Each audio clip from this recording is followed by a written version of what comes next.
Eagles fans yesterday to, quote, "Be you. It's on." Shannon, who wins this one? This game is really evenly matched, Skip. Yep. Because if you look at it, the only place that I can say the Eagles have a definitive advantage is at the quarterback. Offensive line, running game, skill position players, Debo, Kittle, Yep. Ayuk, Jennings, the running backs with C-Mac and Mitchell. I think it's a push. Defensive line, I mean, you look at the defenses, Skip, Fred Warner and Bosa and Armstead might give a slight edge to the secondary of the Eagles. But as far as D-line and linebackers, I think that's a push. The only advantage that I give is Jalen Hurts over Purdy, and I don't think that's a stretch, and I don't think I'm breaking news to anyone. But I just gotta, and maybe it's because I know Kyle. Maybe it's because I want this to happen. And by the way, you watch Kyle grow up. I watch you grow up. I've been knowing it. If Kyle's 42, I've been knowing him probably since he was 10 or 11. And his father was my head coach. He was my offensive coordinator first, because when I first got there, he was the offensive coordinator. Yep. Well, he was the quarterback's coach. Chan Gilly was the offensive coordinator. Okay. And I think I'm going to take the 49ers, Skip, in a very close ball game.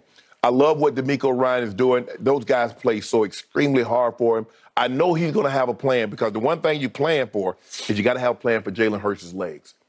And I don't think he's going to make the mistake that the Minnesota Vikings made when dealing with Daniel Jones. And let him constantly kill you picking up first downs with his legs. You have to account for him.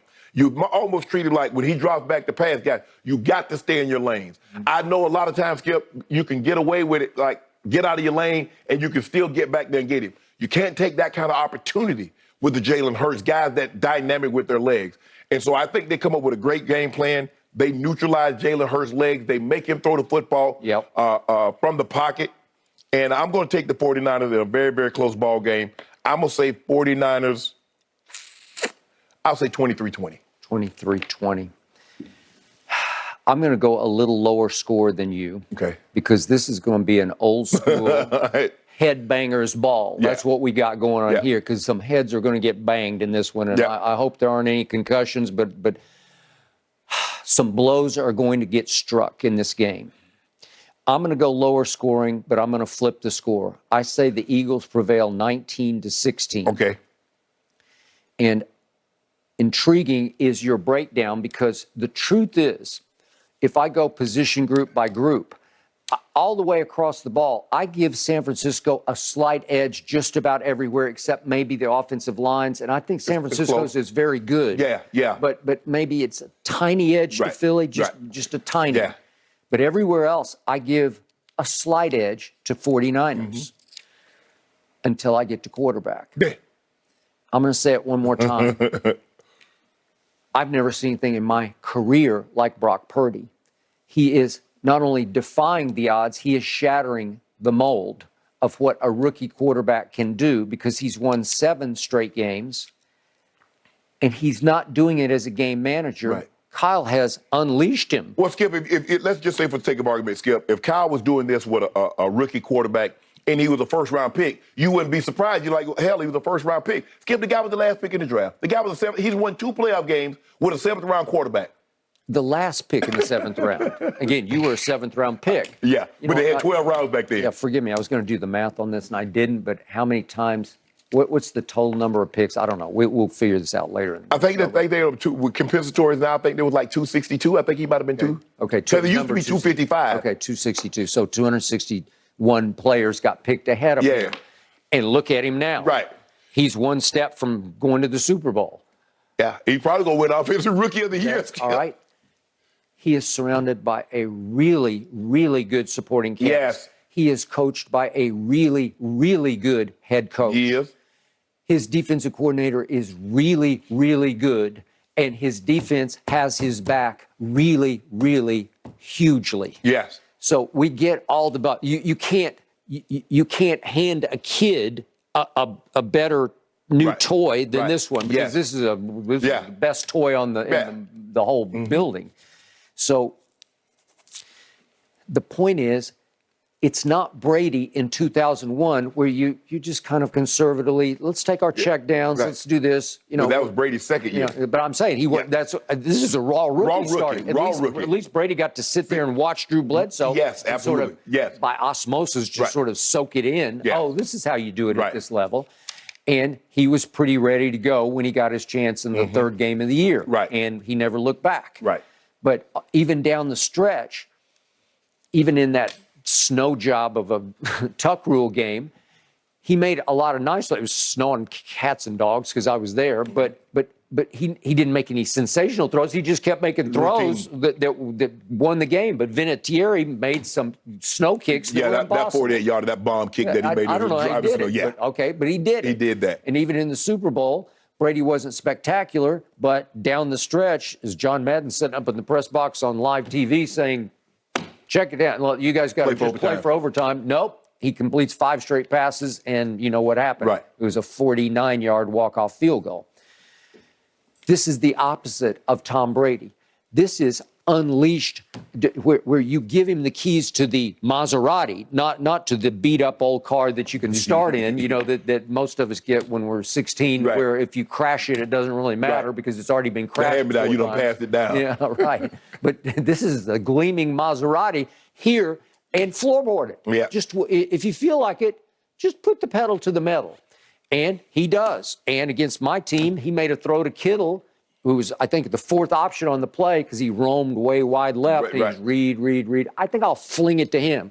And Kittle plays a one-man tip drill, and you know the rest of the story. And that was the play of the game. Yeah.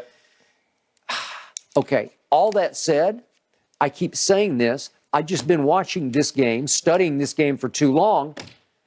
He's going to hit the wall because everybody does, because he is human. And I watched him at Iowa State, and he hit the wall a lot of times at Iowa State because he's only so good. Right. He's pretty good, and I love his competitive nature. He is a battler. He will fight you to the death. But in the end, he doesn't have the biggest arm. No. And in the end, he lost a bunch of games at Iowa State where he would lose some confidence and some poise. And so, but he wasn't surrounded by this bunch, right? Exactly. We got it. But he played on a lot of big stages at Oklahoma and Texas, and even against the Baylors of the world at that point. They were big games. So he's a very experienced, quote unquote, big game quarterback, but he ain't experienced this. No. This is this stadium in this town against that fandom that has basically been called out, and we'll see how they respond. But it's going to be way louder than he's ever experienced, even though he did win the game at Seattle. The question is, Skip, it's kind of like what Ben Roethlisberger had. They had a dynamic running game with the bus, had a dominant offensive line. They had skilled players. I think Plexico was still there. I think Hines Ward was still there. Antoine Randall was still there. So, and you know the Steelers always could play defense. What the Patriots were able to do in the championship game was get a couple of turnovers from Ben because he had never been there. They showed him something that he hadn't seen. Okay. The question is, if I show you something you haven't seen, can you still protect the ball? Okay. Or if I get to you, if I mess your scheme up and I'm able to get a free rusher, if I hit you, can you hold on to the ball? We'll find out. That's the question, Skip. Because he's going to get hit in this game. He's going to get hit, and they're going to show him something that he hasn't seen on tape. The question is, do you dirt the ball, do you throw it over their heads, or do you try to force something and you turn the ball over? Okay. I'm going to show you a play from last Sunday's game I still haven't recovered from. This is the kind of play that Philly is going to have to make because he's going to give you 2 or 3 opportunities to make this play. If we could see the ball that got deflected to Javon Diggs, this ball is tipped and it hits Diggs right in the hands. I don't know how it's tipped. I mean, look at that. This is my ultimate ball hawk, and it goes right through his hands and hits him in the stomach. Am I right? Yes. I mean, how can you not catch that when all he does is catch passes because he was a receiver before he was a cornerback? This is the kind of play. Again, it got redirected, so you're not ready for it. I got that. But he's about as quick and instinctive as you can get. I just think Shannon Sharp catches that ball, even if it gets tipped. And sometimes, Skip, that's what it comes down to. You look at Fred Warner. Fred Warner passes get tipped. He held on to it. Trayvon did not. And sometimes that's winning and losing a ball game. Opportunity presents itself. Okay. That opportunity will get presented the Eagles. They have to catch the football because I think the kid is capable of giving them 3 turnovers. But I thought that's what my team would do Right. because my team led the world in takeaways Right. 2 straight years. And I thought, okay, he'll give us chances. He only gave us 1 chance. Yeah, and your quarterback led the world in giveaways. He did, and he gave it. Yeah, and gave it, and he gave See, it. you kept talking about old Purdy, but you forgot to talk about old Prescott. Okay, thank you for bringing that up. Now we There flip. you go. Let's flip the script this Sunday to the other Jalen. quarterback. I'm his biggest fan.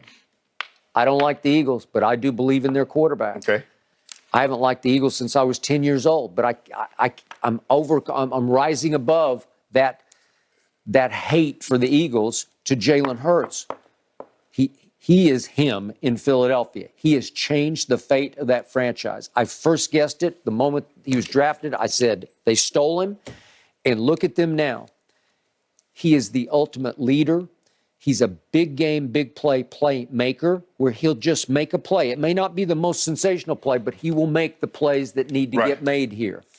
This game ultimately will be about imposing your will on the other team. That's what it comes down to. Yeah. Physically imposing your will. And I believe in the end, he will impose his on an extraordinary defense. They are really good on defense, but he will make a few plays that will win this game. If I'm DeMeco Ryan, he's going to impose his will with his arm. Okay. I'm not going to let him beat with his leg skill, because I believe that's the thing. Those third down where he picking up with the run, I'm going to make Jalen Hurts. If Jalen Hurts throws for 350 and 3 touchdowns, Skip, I walk to the center field and shake your hand and say, good luck, son. All right. What happened when my Cowboys played on that Sunday night at Philadelphia?